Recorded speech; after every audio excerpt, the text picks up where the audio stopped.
Meu nome é Glauber Barros, tenho 29 anos de idade, e na noite em que meu pai cortou relações comigo, era eu quem estava pagando a conta de luz da casa onde ele estava sentado. Às 22h47, eu ainda estava no meu turno no escritório de despacho noturno de cargas rodoviárias, com um headset na cabeça, telas brilhando, redirecionando 2 carretas atrasadas e aprovando a próxima rodada de pagamentos automáticos pelo meu aplicativo do banco. Quando o grupo da família no WhatsApp acendeu, meu pai enviou uma única mensagem: "Não nos procure. Não venha aqui em casa. Você está por sua conta agora." Nenhum aviso, nenhuma ligação, nenhuma explicação, apenas um texto de WhatsApp como uma porta batida na cara. 3 segundos depois, minha mãe reagiu com o emoji de polegar para cima. Minha irmã adicionou um coração. Eu olhei para baixo, para as confirmações de pagamento via Pix agendado e débito automático abertas na minha tela. Conta de energia da CPFL, internet fibra, plano de celular da família, seguro do caminhão, refil de receitas na farmácia, tudo isso vinculado à minha conta bancária. Eles estavam me expulsando da família a partir de uma sala de estar que o meu dinheiro mantinha aquecida e iluminada. Então eu digitei de volta: "Ótimo. Vou cancelar os débitos automáticos logo na primeira hora de amanhã." Minha mãe enviou um áudio tão rápido que quase se sobrepôs à minha mensagem. "Você não pode fazer isso, Glauber. Não seja cruel. Seu pai está chateado." Minha irmã escreveu: "Para de drama." Meu pai respondeu: "Tenta a sorte." Aquele foi o segundo exato em que algo dentro de mim silenciou. Não fraco, não emocional, apenas acabado. Porque eles achavam que eu ainda precisava da aprovação deles mais do que eles precisavam da minha conta bancária. Eles haviam confundido minha lealdade com rendição, meu silêncio com concordância e minha ajuda com algo permanente. À meia-noite, o grupo de WhatsApp estava explodindo, e pela primeira vez em anos, eu não estava com medo do que aconteceria em seguida. Eu estava pensando em ciclos de faturamento, senhas de aplicativos e no quão barulhenta aquela casa ficaria assim que o meu dinheiro parasse de zumbir pelas paredes. Antes de eu contar o que ele mandou depois disso, e o que aconteceu quando eu finalmente saí daquele chat para sempre, me diga que horas são onde você está agora e de onde você está assistindo. Quero ver até onde essa história chega esta noite. Cheguei em casa depois das 3 da manhã, tirei minhas botas de trabalho, puxei meu notebook para o balcão da minha kitnet e abri a planilha do Excel que eu vinha fingindo não precisar. Eu trabalho como coordenador de despacho de frete noturno nos arredores de Ribeirão Preto, o que significa lidar com números, prazos, rotas e erros que custam dinheiro de verdade. Sempre fui bom com sistemas, o que provavelmente explica como minha família me transformou em um. No começo, nada disso parecia abuso. Parecia apenas ajuda. Meu pai, Osman Barros, tinha machucado as costas e disse que só precisava de alguns meses para se estabilizar novamente. Minha mãe, Dulce, disse que manter o plano de telefonia da Vivo no meu nome fazia mais sentido porque eu conseguia uma taxa melhor pela empresa. Minha irmã mais nova, Samara, prometeu que o curso de estética daria retorno e perguntou se eu poderia cobrir um semestre, já que ela estava tão perto de terminar. Depois virou a conta de água porque o pai esqueceu. Depois a internet porque a mãe precisava para consultas de telemedicina. Depois as entregas de mercado no iFood porque a Samara estava entre empregos. Depois o seguro do caminhão, porque o Osman disse que não podia fazer bicos de carreto sem ele.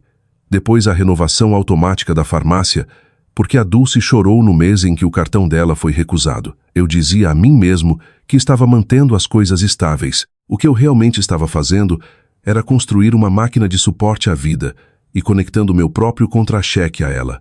Fui linha por linha.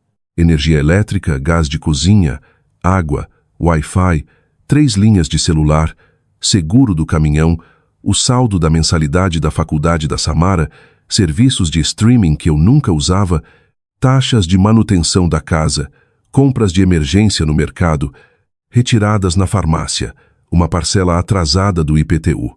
Continuei rolando a tela, mês após mês, meu cartão, minha conta, minhas horas extras, meus finais de semana pulados, meus feriados passados em uma sala de despacho iluminada por luzes fluorescentes, comendo salgadinho de máquina, enquanto enviava dinheiro para uma casa onde as pessoas me chamavam de egoísta, se eu atrasasse 10 minutos para responder a uma mensagem. Às 3h41 da madrugada, parei de rolar a tela e finalmente somei tudo. Em 31 meses, eu havia gastado R$ 168.214,17 para evitar que a vida deles desmoronasse. Falei o número em voz alta porque não conseguia acreditar. Depois, disse de novo. R$ 168 mil. O suficiente para dar entrada num apartamento. O suficiente para quitar o financiamento do meu carro.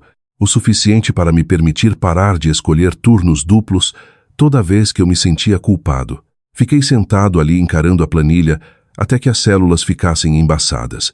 Então, comecei a cruzar cada conta com e-mails antigos e alertas do banco. E foi aí que notei algo que eu deveria ter percebido muito antes. O carnê do IPTU da casa não estava no nome do meu pai de jeito nenhum. Ele fazia referência ao fundo fiduciário da família Cavalcante. Cavalcante, o nome de solteira da minha mãe, o nome do meu avô, Feliciano Cavalcante. Uma lembrança me atingiu em cheio e com clareza.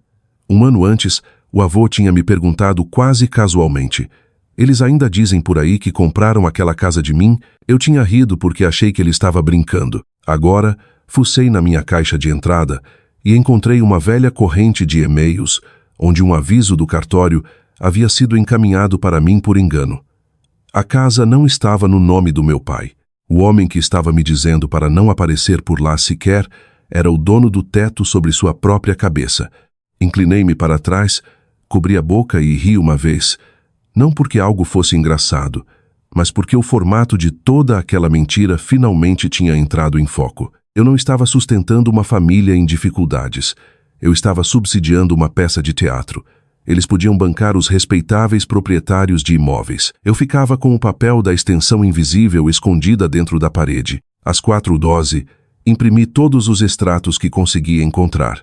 Às 4h38, destaquei os pagamentos recorrentes com marca-texto amarelo. Às 5h05, criei uma segunda aba rotulada Cancelar Primeiro. Às 5h47, tomei um banho, me troquei, peguei a pilha de papéis e dirigi até Cravinhos para ver meu avô, antes mesmo que o sol tivesse dissipado totalmente a neblina sobre os canaviais. A verdade estava ali no banco do passageiro, presa em uma pasta preta, e pela primeira vez, eu não estava me perguntando como manter minha família confortável. Eu estava fazendo uma pergunta muito melhor. Quando você finalmente vê que todos estão de pé sobre os seus ombros, você continua segurando-os ou dá um passo para o lado e deixa que eles descubram qual é a sensação da gravidade. Meu avô, Feliciano Cavalcante, vivia a 25 minutos da cidade, em uma chácara branca com um anexo que costumava ser seu escritório na época em que trabalhava com registros de imóveis no cartório municipal. Mesmo aposentado, metade do cômodo ainda parecia oficial. Arquivos de aço, livros de escrituras, um selo de reconhecimento de firma, caixas etiquetadas, um mapa de lotes do município pregado na parede. Quando estacionei na entrada de Cascalho, ele já estava do lado de fora servindo café de uma garrafa térmica em um copo, como se já estivesse esperando um problema antes mesmo de eu chegar. Feliciano tinha 74 anos. Era afiado como arame farpado e era a única pessoa na minha família que nunca confundia brandura com fraqueza. Ele não me perguntou por que eu estava lá. Deu apenas uma olhada para o meu rosto, abriu a porta de tela e disse: "Traz os papéis para dentro." Coloquei a pasta na mesa da cozinha dele e contei tudo. A mensagem no WhatsApp, os emojis de reação, o áudio, a lista de débitos automáticos, o valor total. Ele ouviu sem interromper, depois empurrou os óculos para cima e começou a ler meus papéis impressos como um homem verificando a previsão do tempo antes de uma tempestade. Quando terminou, levantou-se, caminhou até o antigo escritório e voltou com uma caixa de arquivo vermelha. Ele a colocou na mesa entre nós e a abriu. Casa dos Barros, dizia a etiqueta escrita em canetão preto. Lá dentro havia cópias de notificações de IPTU, documentos do fundo fiduciário, 2 acordos de pagamento não assinados e anotações feitas à mão com a letra quadrada dele. A casa, ele explicou, nunca havia saído do fundo fiduciário da família Cavalcante. Anos atrás, ele havia deixado Osman e Dulce se mudarem com o entendimento de que eles comprariam o imóvel aos poucos, ou pagariam um aluguel modesto assim que se reerguessem. Eles não fizeram nem uma coisa nem outra. Osman faltou à reunião após reunião. Dulce chorava toda vez que o assunto dinheiro surgia. Feliciano parou de pressionar porque minha mãe jurava que eles estavam quase estabilizados e porque o cansaço familiar é real, mesmo quando você tem razão. Então, todo esse tempo, eu disse, olhando para os documentos, ele tem agido como se eu devesse lealdade a uma casa que ele nem sequer é dono. O maxilar de Feliciano se contraiu. Ele tem agido como se a paciência das outras pessoas pertencesse a ele. Não é a mesma coisa. Então ele olhou para a minha planilha, bateu o dedo no valor total e disse: "E você tem financiado o orgulho dele." Aquilo bateu mais forte do que a mensagem de texto do WhatsApp, porque era verdade. Toda vez que eu pagava uma conta para evitar conflitos, eu protegia a exata mentira que me machucava. Feliciano me contou algo mais então, algo que eu não sabia. Ele havia recebido ligações de uma financeira recentemente porque Samara havia listado o endereço da chácara como referência em uma solicitação de crédito. Ele também ficou sabendo por um primo que Osman tinha começado a dizer às pessoas que eu ajudava às vezes porque eu ainda vivia como um moleque e não tinha despesas de verdade. Fiquei ali atônito. Eu paguei as contas deles enquanto eles diziam ao mundo que mal precisavam de mim. Feliciano não me consolou. Ele me equipou. Ele me explicou os documentos do cartório, imprimiu uma cópia da escritura e me mostrou o modelo de notificação extrajudicial que ele poderia usar se os quisesse fora dali. Então ele cruzou as mãos e disse: "Você não precisa de outra discussão na mesa da cozinha. Não vá até lá implorar para ser compreendido. Pessoas que lucram com o seu silêncio sempre chamarão a sua verdade de crueldade. Se você terminou, termine de forma clara." Perguntei a ele o que aquilo significava. Ele disse: "Significa documentar tudo, cortar tudo e deixar que eu lide com a parte do imóvel.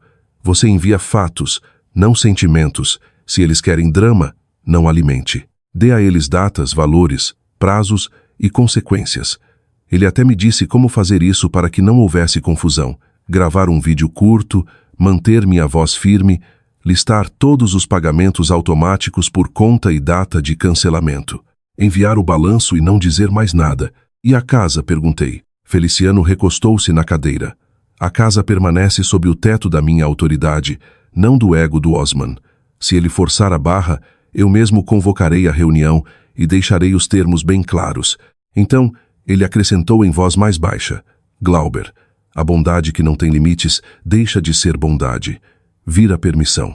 Saí de lá com cópias dos papéis da escritura, uma pasta debaixo do braço e um tipo de força que eu não sentia há anos. Eu tinha entrado me sentindo descartado.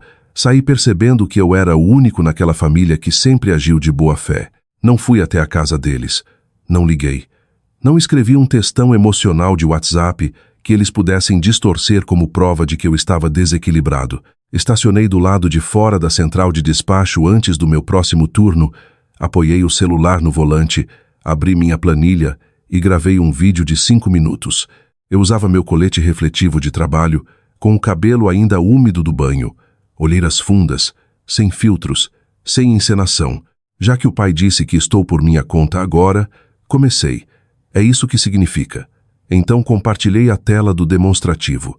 Li cada item do mesmo jeito que leria um relatório de rotas. Energia elétrica, média de R, Pabaiwush, Orgia, Auri, Lotion, 1, W, Wilveng, W, 1, W Veng, Hopesay, Mold, W, Li, Hubs, IU, Hi, Menya, Savri, Obau, Nobula, 1 Savri, Miriba, House, Arsalu, Orozi.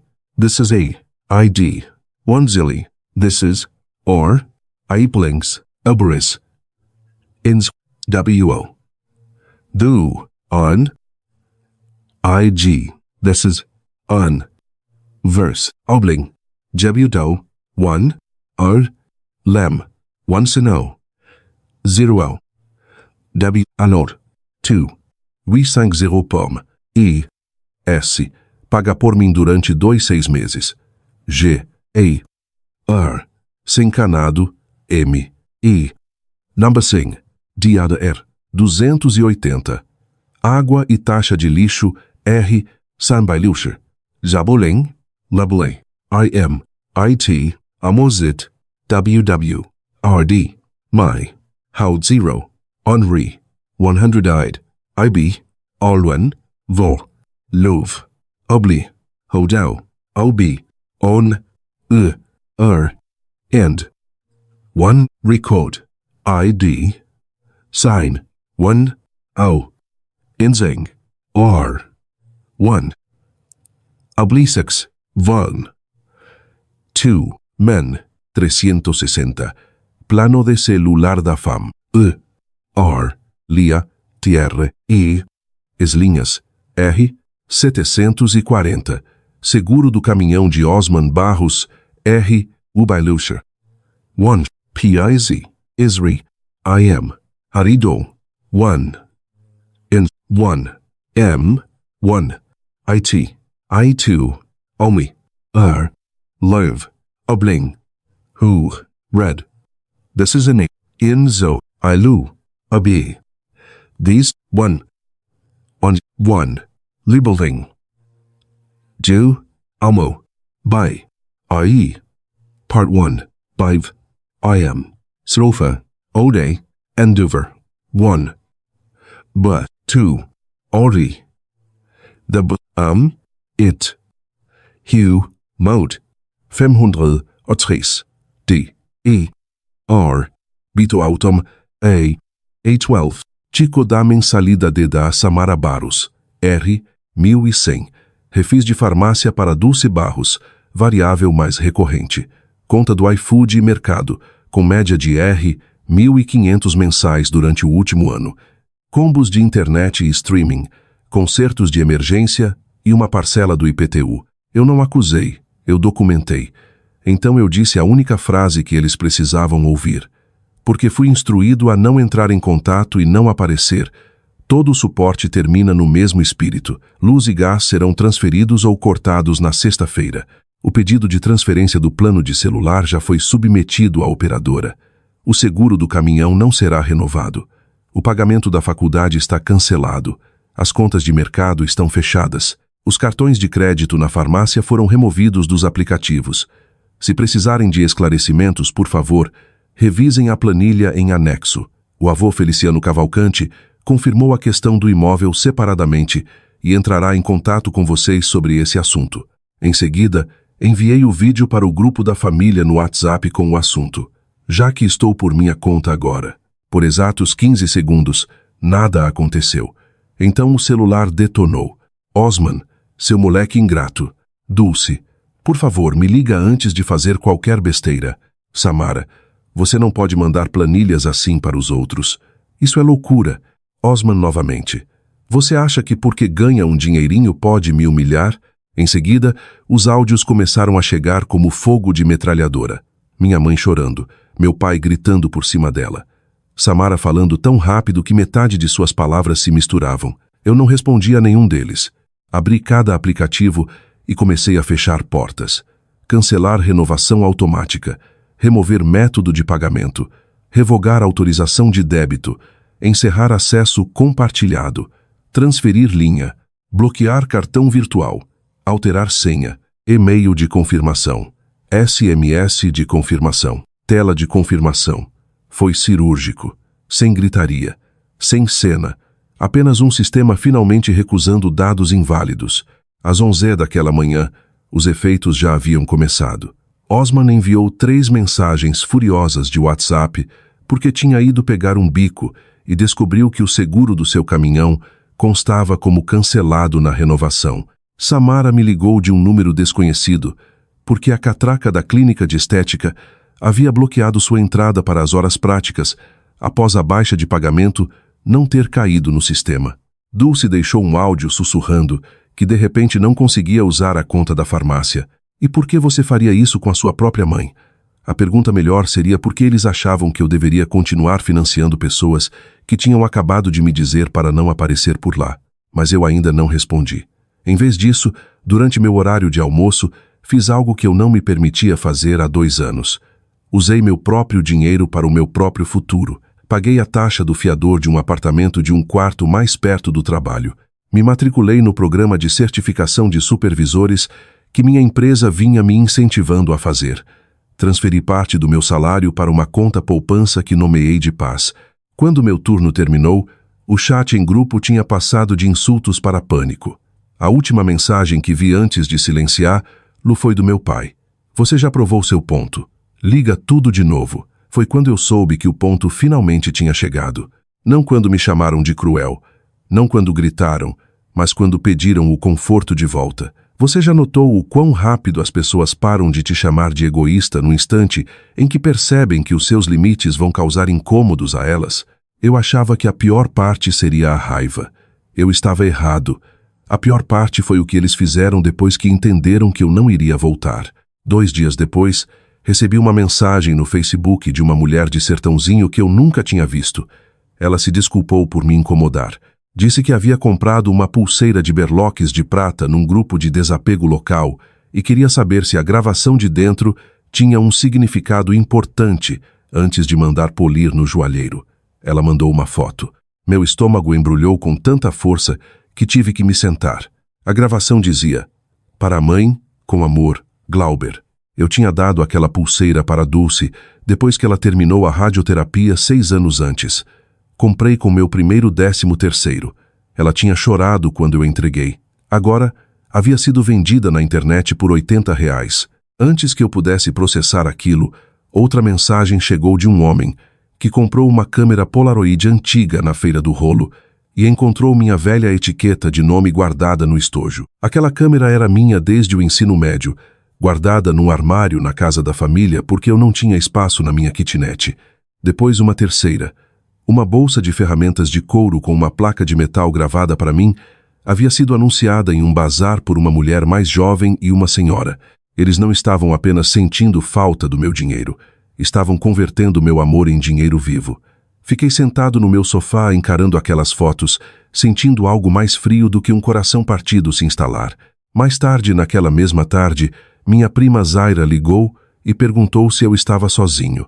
Quando eu disse que sim, ela me mandou prints de um grupo privado de família no WhatsApp que eu não sabia que existia. O título era Proteger Pai e Mãe. Nele, Samara escreveu que eu tinha surtado e estava perdendo o controle porque o trabalho tinha mexido com a minha cabeça. Dulce disse que talvez eles devessem dizer às pessoas que eu estava bebendo demais e ficando paranoico, porque isso explicaria a planilha. Uma tia sugeriu passar uma vaquinha na igreja para ajudar com as contas que o Glauber abandonou de repente. Meu pai escreveu: "Não deixem ninguém falar com ele diretamente. Ele vai distorcer tudo." E lá estava, em preto e branco, a gota d'água definitiva que eu precisava para parar de hesitar. Minha mãe escrevendo: "Se fizermos a história ser sobre lealdade familiar, ele vai parecer um monstro sem coração." Eu tinha passado anos quebrando as costas por pessoas que agora estavam planejando manchar minha reputação do mesmo jeito que planejavam as janelas de entrega do iFood. Controlado, gerenciado, útil. Não vou fingir que me senti poderoso naquele momento. Me senti enjoado. Andei de um lado para o outro no meu apartamento. Chorei exatamente uma vez, duro e rápido, com raiva de mim mesmo por ainda querer uma versão deles que nunca existiu de verdade. Então peguei meu celular porque uma parte de mim, a parte mais antiga e treinada, ainda queria consertar aquilo. Abri o aplicativo do banco, parei o dedo sobre a opção de restaurar o pagamento das prescrições de Dulce. Então outra mensagem chegou do meu pai: "Já que você quer guerra, não espere que a gente esqueça." Logo em seguida, Zaira mandou mais 2 prints. Samara tinha escrito: "Vende o que ele deixou aqui, ele nos deve por humilhar o pai." Esse foi o fim da hesitação. Eu não fiz uma postagem pública, não escrevi um textão. Enviei uma única mensagem via lista de transmissão para os parentes que importavam e apenas para aqueles que já haviam sido arrastados para a mentira. Anexei a mensagem original de Osman me dizendo para não contatar. Luz. A primeira página da planilha, a foto da pulseira e os prints do chat privado. Em seguida, escrevi um único parágrafo: "Vocês são livres para ajudar meus pais, e minha irmã se assim escolherem. Peço apenas que façam isso com a verdade." Por quase 3 anos, Cobri despesas domésticas recorrentes, mensalidade escolar, seguros e custos médicos. Depois que me disseram para não aparecer mais, encerrei esse suporte. Desde então, declarações falsas têm sido feitas sobre mim. Não vou discutir publicamente. Estou simplesmente fornecendo os fatos. Foi só isso. Ao anoitecer, o clima havia mudado. Uma tia que tinha me chamado de egoísta no dia anterior respondeu: "Eu não sabia." Zaira me contou que a liderança da igreja recusou discretamente passar o envelope de doações quando entenderam a situação. Um primo admitiu que Osman já tinha pedido a ele um empréstimo de curto prazo, alegando que a falta de luz era um erro no sistema do banco. Pela primeira vez, eu vi o que a verdade pode fazer quando não está implorando para ser acreditada. Ela fica lá calma, documentada, inabalável, e deixa as mentiras se desgastarem tentando correr em volta dela. Mas me diga sinceramente, o que você faria se as pessoas que pegaram seu dinheiro também começassem a vender as memórias que você pagou? A semana seguinte foi a mais feia, porque me forçou a olhar para uma realidade que eu passei anos evitando. Cortar a ajuda não corta instantaneamente o luto.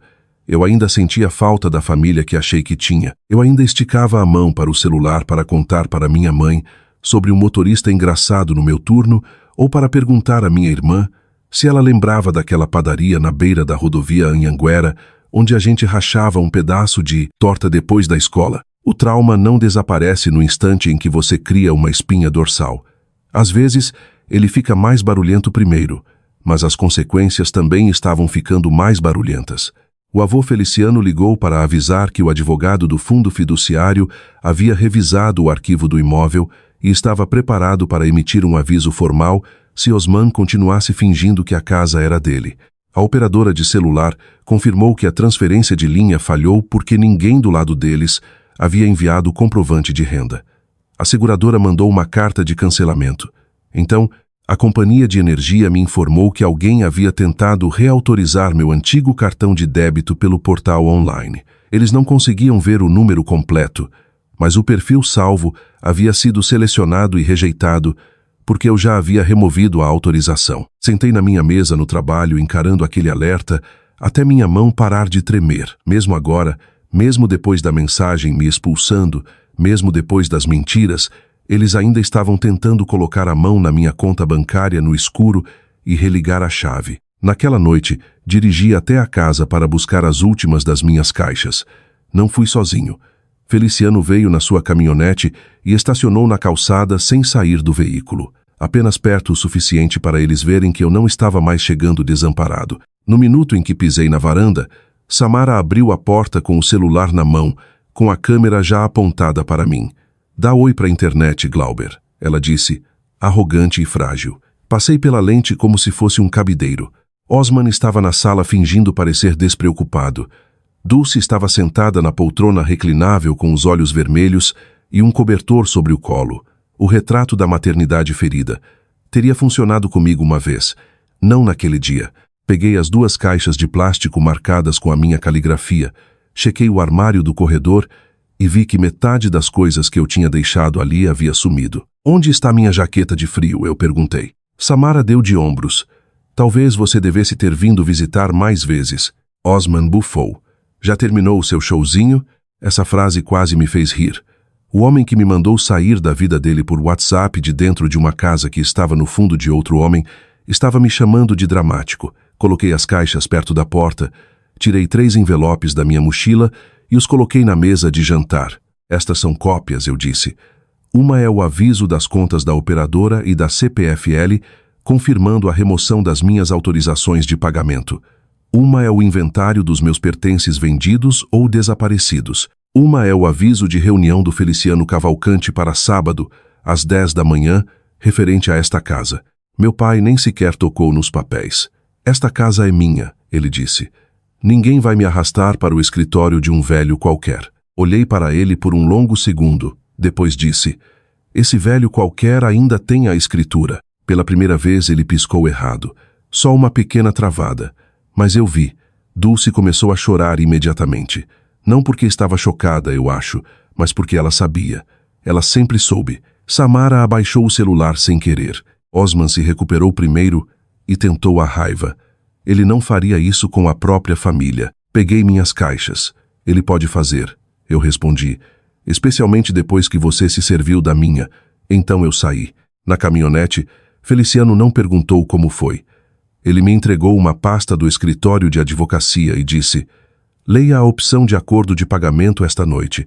É mais limpo que a justiça e mais feio do que desculpas. De volta à minha kitnet, sentei-me no chão no meio das minhas caixas e abri a pasta. Se quisessem 30 dias na casa em vez de 10, teriam que assinar um acordo de confissão de dívida, reconhecido em cartório para mim, parar de usar meu nome em pedidos de dinheiro ou simpatia e cooperar com o processo de devolução do fundo fiduciário. O documento era simples, preciso e devastador. Naquela mesma noite, aceitei uma promoção que eu vinha adiando há 18 meses, porque estava muito ocupado sendo o fundo de emergência de todo mundo. Planejador de operações, turno diurno, salário melhor, horários melhores, início em 5 semanas. Assinei a carta de oferta às 23h14 e percebi que sim, eu havia mudado tudo do dia para a noite. Não por me tornar alguém novo, mas por finalmente tampar os vazamentos que mantinham minha velha vida afundando. A manhã de sábado estava fria, clara e impiedosamente nítida. Feliciano conduziu a reunião na sala da frente do escritório da sua chácara, o mesmo lugar onde ele costumava revisar transferências de terras e escrituras quando o cartório ainda confiava mais no papel do que nos servidores. Ele já tinha deixado tudo preparado quando cheguei. A escritura de confiança da casa, a planilha dos meus pagamentos recorrentes, cópias das mensagens originais de Osman, os prints do grupo privado, o inventário dos itens vendidos e desaparecidos, o acordo de pagamento e um aviso formal de despejo preparado, mas ainda não entregue.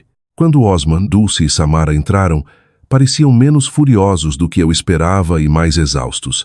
As consequências envelhecem as pessoas rapidamente quando elas não estão acostumadas a carregá-las.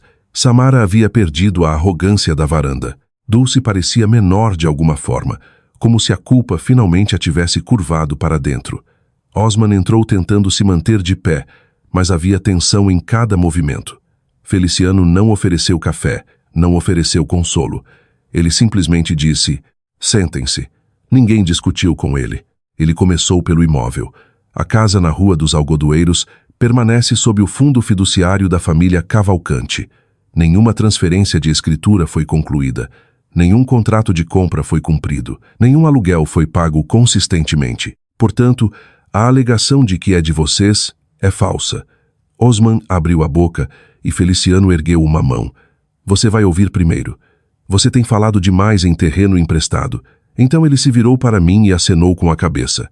Esse era o meu sinal. Eu não me levantei. Eu não tremi. Apenas abri a planilha e falei.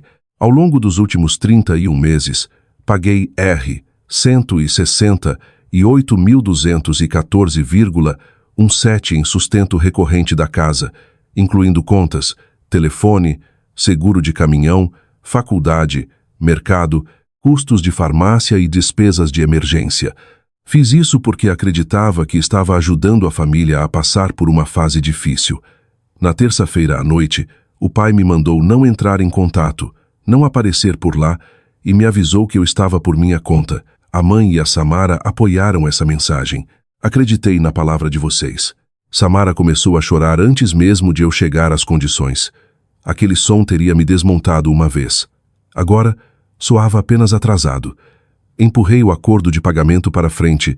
O Feliciano está oferecendo 30 dias antes que o processo de despejo avance. Em troca, 3 coisas acontecem. Primeiro, vocês desocupam a casa em até 30 dias sem causar danos, sem retirar luminárias ou armários e sem atrasos. Segundo, vocês assinam este acordo de reconhecimento de dívida, assumindo o suporte que eu cobri e concordando com a restituição mensal. Terceiro, nenhum de vocês usará meu nome, meu emprego ou meu grau de parentesco com vocês para solicitar piedade, vaquinhas online, favores ou dinheiro de parentes, membros da igreja, vizinhos ou qualquer outra pessoa. Se continuarem espalhando mentiras sobre mim, todos os documentos que estão nesta sala serão enviados a cada pessoa que vocês enganaram. Osman bateu na mesa com tanta força que a caneta rolou. Isso é loucura. Você está tentando destruir a sua própria família. Eu olhei diretamente para ele. Não. Eu parei de financiar a versão da família que só funcionava quando eu estava sendo usado. Dulce começou a soluçar de verdade então. Um choro real, não teatral desta vez. Glauber, eu sei que estivemos errados mais 30 dias. Para onde a gente vai? A resposta subiu em mim sem esforço, porque eu a estava carregando desde a primeira mensagem. Não sei, respondi. Esse foi o exato problema do que vocês fizeram comigo. Vocês também não sabiam. Vocês simplesmente decidiram que eu deveria me virar para descobrir. O silêncio caiu tão pesado que a sala pareceu inclinar. Samara sussurrou. Eu só curti a mensagem porque achei que ele estava blefando. Eu me virei para ela. E você vendeu a pulseira da mãe. Você tentou vender a minha câmera. Você brincou num grupo de WhatsApp sobre vender o resto das minhas coisas. Em algum ponto isso deixa de ser lealdade ao pai e passa a ser mau caratismo. Ela olhou para baixo e não conseguiu responder. Feliciano empurrou a cópia da escritura para Osman. Você teve anos, ele disse. Anos para consertar isso. Você não o fez porque o Glauber continuou tornando indolor o fato de você não fazer nada. Meu pai finalmente ficou sem volume e tentou uma jogada diferente. Piedade. Você sabe que eu estava sob pressão. Feliciano sequer piscou. Todo mundo está sob pressão.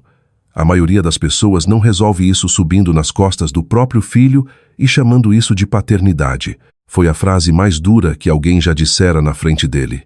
E, porque era verdade, caiu como um cadáver. Dulce me perguntou se eu realmente os odiava tanto assim. Eu disse a ela a verdade. Não, essa é a parte que vocês ainda não entendem. Eu não odeio vocês. Eu apenas não confio mais a minha paz a vocês. Assinei minha parte no formulário de pagamento e coloquei a caneta na mesa.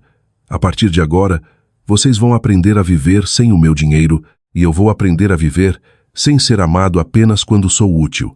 Ninguém falou por muito tempo. Então Feliciano disse, vocês podem assinar agora ou posso entregar o aviso extrajudicial de 10 dias em vez deste. Dulce assinou primeiro, com as mãos tremendo. Samara assinou em segundo porque viu a mãe assinar. Osman foi o último. Ele encarou o papel como se fosse um insulto. Talvez fosse um insulto legal e inegável a cada mentira sobre as quais ele havia construído seu orgulho. Mas ele assinou. Não porque me respeitasse. Porque pela primeira vez, meus limites tinham testemunhas, documentos e um prazo. Eles foram embora naquele dia sem nenhum outro discurso. Ninguém se abraçou. Ninguém estendeu a mão para mim na entrada de Cascalho.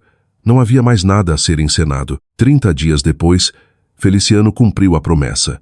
A casa foi esvaziada, limpa e alugada para um casal tranquilo com 2 filhos que pagava em dia e nunca agia como se a gratidão fosse uma opressão.